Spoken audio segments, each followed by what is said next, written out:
very warm welcome to all of you. Today we are going to discuss further in binomial theorem. तो binomial theorem पे पहले video बन चुका है introduction, उसमें कैसे हम लोग बायनोमियल थ्योरम का यूज करते हैं और बायनोमियल थ्योरम होता क्या है उसको हम पहला वीडियो में देख चुके हैं। अगर प्रीवियस वीडियो को देखना है तो बगल में आई का आइकन है, उस पर आप क्लिक करके प्लेलिस्ट में जा सकते हैं। ठीक है, तो बायनोमियल थ्योरम में आपको मिडिल टर्म निकालना होगा, इंडिपेंडेंट टर्म निकालना होगा, या आपको जनरल टर्म क्या होता है, एक पर्टिकुलर टर्म का वैल्यू क्या होता है, उसको निकालने के लिए हम लोग कौन क्या यूज करते हैं वो चीज आज देखने वाले हैं। तो आप हमको जैसा मालूम है कि आप लोग को x plus y to the power n को एक्सपैंड करने आता है। अगर नहीं आता है तो आप प्रीवियस वीडियो को जरूर देखें। इसमें देखो आप इसको क्या लिखते हैं, nc0 लिखते हैं। यहाँ x है तो x का पावर क्या हो जाता है n, और यहाँ y है तो y का पावर क्या हो जाता है 0। ठीक है, प्लस nc1 x का पावर n एक घटता है और y का पावर एक बढ़ता है, plus nc2 x to the power n minus 2 y का पावर 2। इस तरह हम लोग एक्सपेंशन करते हैं। तो आप देखो ये पहला टर्म हुआ, ये दूसरा टर्म हुआ, ये तीसरा टर्म, तो इसको हम बोल सकते हैं ये थर्ड टर्म है हमारा, ये हमारा सेकंड टर्म है, ये हमारा फर्स्ट टर्म है कि नहीं है। तो आप देखो यहाँ पे थर्ड टर्म है तो यहाँ पे 2 आ रहा है, सेकंड टर्म है तो यहाँ पे 1 आ रहा है, फर्स्ट टर्म है तो यहाँ पे 0 आ रहा है। ठीक है, तो इसी तरह इसको एक्सपैंड करते हैं तो आगे चलकर एक टर्म आता है NCR x to the power n minus r y to the power r। तो ये कौन सा टर्म होगा, आप बताओ ये कौन सा टर्म होगा। ठीक है, तो ये टर्म आपका, आप ध्यान दो कि यहाँ 2 है तो ये 3 है, 1 है तो 2 है, तो यहाँ r है तो r प्लस 1th टर्म होगा। ठीक है ना, ये बात समझ में आ गया, r प्लस 1th टर्म। उसी तरह आगे एक्सपैंड करते हो तो क्या आता है आपका NCN, ठीक है, x to the power 0 y to the power n। ठीक है, तो ये टोटल यहां से लेकर यहां तक जो एक्सपेंशन हुआ है, इसमें टोटल नंबर ऑफ टर्म्स आपसे अगर कोई पूछेगा, टोटल नंबर ऑफ टर्म्स तो क्या हो गया n+1 हो जाएगा। ठीक है, आपसे कोई पूछेगा कि जनरल टर्म कौन सा है, तो जनरल टर्म जो होता है वो आप बीच में जो लिखे हैं ना general term NCR x to the power n minus r y to the power r, ये हो जाएगा जनरल टर्म। आपसे पर्टिकुलर टर्म, मान लीजिए 10th टर्म का वैल्यू पूछेगा, तो 10th टर्म के लिए आप क्या लिखोगे NC, देखो यहाँ r है तो r नहीं, r की जगह 10 नहीं लिखोगे, 9 लिखोगे। क्यों 9 लिखेंगे, क्योंकि आप देखो यहाँ पे 3 है तो ये 2 लिखा रहा है, 2 है तो 1 है, तो यहाँ पे 10 टर्म के लिए क्या लिखोगे 9 लिखोगे, तो यहाँ पे x to the power n minus 9 y to the power 9। इस तरह 10th टर्म निकाल सकते हैं। इसके बाद अगर आपको कोई कहता है कि एक एक्सपेंशन आपको दे दिया जाए x प्लस 1/x का पावर मान लेते हैं 10। ठीक है, ये क्वेश्चन है, इसमें आप देख सकते हो x प्लस 1/x का पावर क्या है 10 है। आपको इसमें बोल रहा है कि 7th टर्म बताइए, तो 7th टर्म के लिए आप क्या करोगे, 7th टर्म के लिए देखो n के जगह पर यहाँ क्या है 10 है, 10 रखेंगे, c है, और 7th टर्म के लिए घटाएंगे। ठीक है ना, जैसे देखो थर्ड टर्म के लिए 2 लिख रहे हैं तो 7th टर्म के लिए यहाँ पे हमको क्या लिखना होगा 6 लिखना होगा। ठीक है, उसके बाद x के जगह पर x है, उस पे पावर क्या हो जाएगा 10 माइनस 6, और y की जगह पर क्या है 1/x है, उस पे पावर क्या हो जाएगा 6। ठीक है, तो इसको फर्दर सॉल्व करोगे तो 10c6 x to the power 4 into 1/x to the power 6, तो ये कट कर 2 बचेगा, तो इसको लिख सकते हैं 10c6 1/x to the power या x स्क्वायर। ठीक है, इसको सॉल्व करोगे जो आएगा दैट इज योर आंसर। ठीक है, तो 7th टर्म का वैल्यू ये आ गया। इसी तरह एक टर्म हम लोग को पढ़ना होता है मिडिल टर्म। क्या पढ़ना होता है मिडिल टर्म। तो मिडिल टर्म निकालने के लिए देखो ध्यान से समझना, मिडिल टर्म निकालने के लिए ये डिपेंड करता है 2 बात पे, और इवन पे। मतलब अगर n जो हम लोग डाटा लेते हैं क्या वो ऑड है क्या वो इवन है। मतलब ऑड होगा तो उसमें सिंपली मान लीजिए कि आपको यहां पे x प्लस वाई पे पावर क्या है 11 है मान लेते हैं, ठीक है। तो x प्लस वाई पे पावर 11 है, इसका मतलब n आपका कैसा है, ये थोड़ा सा गड़बड़ है यहाँ पे देखो क्या हो गया, ये n पे डिपेंड नहीं करेगा, ये टोटल नंबर ऑफ टर्म पे depend, total number of term पे डिपेंड करेगा, ठीक है। टोटल नंबर ऑफ टर्म पे डिपेंड करेगा। अगर total number of term odd आता है, जैसे मान लीजिए कि x प्लस वाई पे पावर अगर 11 है या 10 है, ठीक है 10 है, तो इसमें नंबर ऑफ टर्म क्या होगा, नंबर ऑफ टर्म जो होगा वो क्या हो जाएगा 11। तो 11 कैसा नंबर आ रहा है, ऑड नंबर आ रहा है। इसके लिए हम लोग क्या करते हैं, मिडिल टर्म लिखते हैं, मिडिल टर्म आपका क्या हो जाएगा 11 प्लस 1 बाई 12th टर्म, ठीक है। तो यहां से निकल के आ गया 6th टर्म, और 6th टर्म निकालना आप जानते हो। 6th टर्म के लिए देखो, 6th टर्म के लिए आप क्या करोगे, यहाँ n की जगह पर क्या है 10 है, c होगा, और 6th टर्म के लिए यहाँ 5 लोगे, x की जगह पर x है तो x का पावर क्या हो जाएगा 10 माइनस 5, और y का पावर क्या हो जाएगा 5। तो इसको सॉल्व करोगे, ये आपका मिडिल टर्म आ जाएगा इस एक्सपेंशन का। तो जो एक्सपेंशन मतलब जो आपको डाटा यहाँ पे दिया हुआ है उसी का एक्सपेंशन आपको निकालना होगा। तो मिडिल टर्म ऑड के लिए समझ गए। अगर इवन रहता है, जैसे मान लीजिए कि x प्लस वाई पे पावर आपका 11 है, तो यहाँ पे नंबर ऑफ टर्म जो मिलने वाला है, टोटल नंबर ऑफ टर्म्स वो क्या मिलने वाला है 12। तो 12 कैसा नंबर है, इवन नंबर है, ठीक है। तो इवन के लिए हम क्या करेंगे, 12 by 2th term and 12 by 2 plus 1th term, ठीक है। मतलब 6th term and 7th term, ये दोनों इसका क्या हो जाएगा, मिडिल टर्म हो जाएगा। तो ये बात समझ में रखना कि ऑड, अगर total number of term odd आता है तो उसके लिए आप ये काम करोगे और यहाँ से डाटा निकाल सकते हो। अगर इवन आता है उसके लिए दो मिडिल टर्म आएगा, एक 6, देखो यहाँ पे 12 आ रहा था टोटल नंबर ऑफ टर्म, क्यों, क्योंकि यहाँ पे 11 था, 11 है तो टोटल नंबर ऑफ टर्म 12 था, दैट इज इवन। इवन के लिए यहाँ पे क्या हो गया 12 by 2 मतलब 6th टर्म, और 12 by 2 6 plus 1 7th टर्म।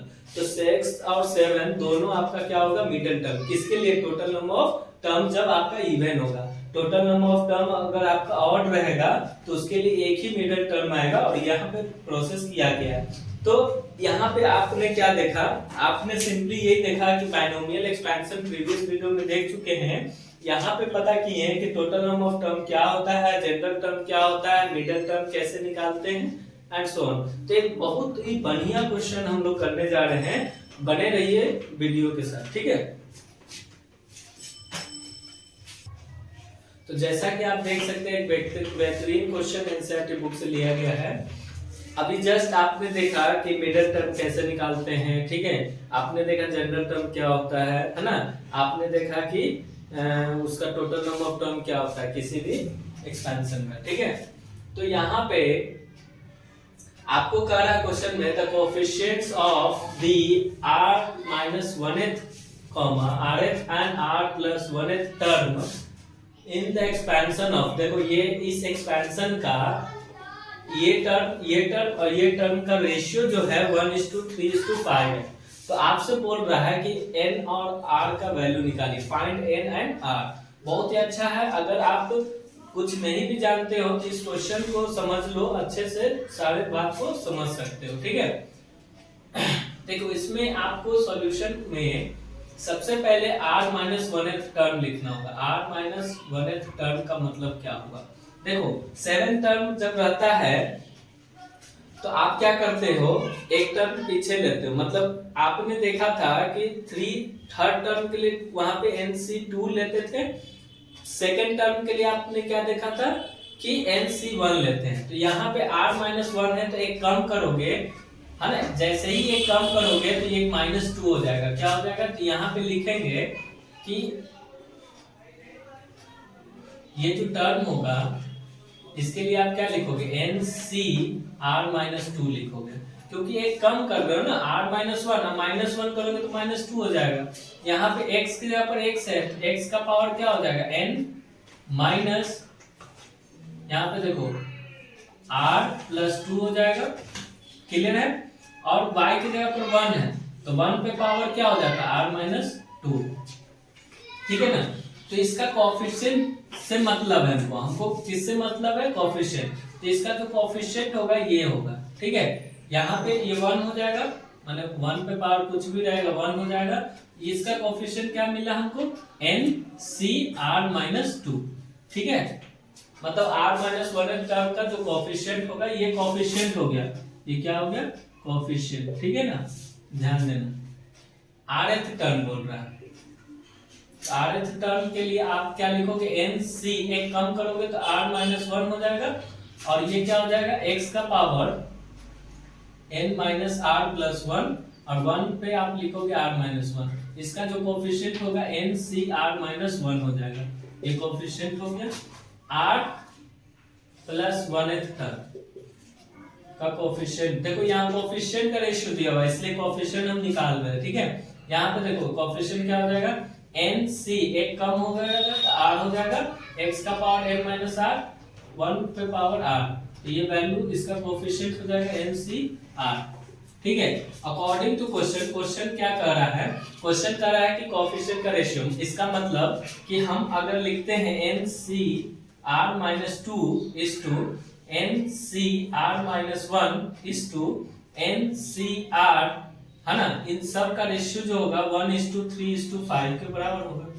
तो यहां से क्या करेंगे, at a time two ratio को हम एक साथ लेंगे। जैसे मान लो फर्स्ट केस में, केस वन में हम क्या लिखेंगे, n c r minus two divided by n c r minus one, इसको लिखेंगे 1/3, ठीक है। इसको सॉल्व करोगे तो देखो, याद करो कि आपको बताया गया था, यहां पे लिख दे रहे हैं, n c r को क्या लिखते थे, n factorial by r factorial into n minus r factorial, ठीक है। ये बात ध्यान में रखना। तो इसको एक्सपैंड जब करोगे तो आप लिख सकते हो n factorial divided by r minus two factorial into n minus r plus two का फैक्टोरियल, ठीक है। ये ऊपर वाला क्या हो गया, न्यूमरेटर, एंड डिनोमिनेटर में लिखेंगे n factorial divided by r minus one का फैक्टोरियल, है ना, into n minus r plus one का फैक्टोरियल, ठीक है, इज इक्वल टू 1/3। फर्दर इसको सॉल्व करोगे, ये केस वन चल रहा है, ठीक है। इसको क्या लिख सकते हो, n फैक्टोरियल डिवाइडेड बाई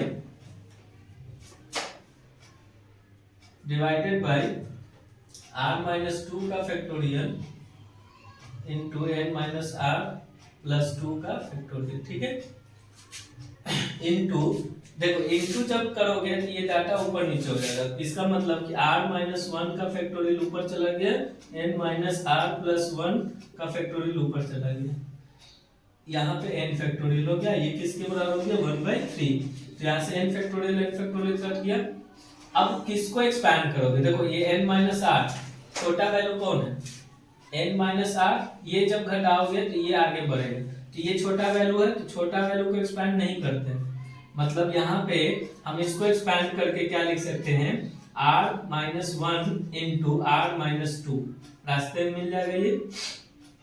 यहाँ पे देखो छोटा वैल्यू कौन है, अगर माइनस वन करते तो ये कम होगा, ये तो एज इट इज रहेगा, मतलब इसको n minus r plus one का फैक्टोरियल एज इट इज लिखेंगे। नीचे देखो ये r माइनस टू का फैक्टोरियल है, और इसको जब एक्सपैंड करोगे तो n minus r plus two into n minus r plus one का फैक्टोरियल मिलेगा, इज इक्वल टू 1/3। ये कट जाएगा, ये आपका कैंसिल आउट, तो r माइनस वन ऊपर है और नीचे n minus r plus two is equal to क्या है, 1/3। क्रॉस मल्टीप्लाई करोगे तो 3r minus three is equal to n minus r plus two मिलेगा, ठीक है। फर्दर इसको लिखोगे 3r 4r, ये इधर आ जाएगा 3r और इधर आ जाएगा प्लस r, 4r हो गया, ये आपका minus n is equal to 5, मतलब एक इक्वेशन यहाँ से निकल कर आ गया। मतलब जब हमने इन दोनों डाटा का रेशियो लिया तो एक इक्वेशन आ गया 4r minus n is equal to 5, first equation. ठीक है, इसी तरह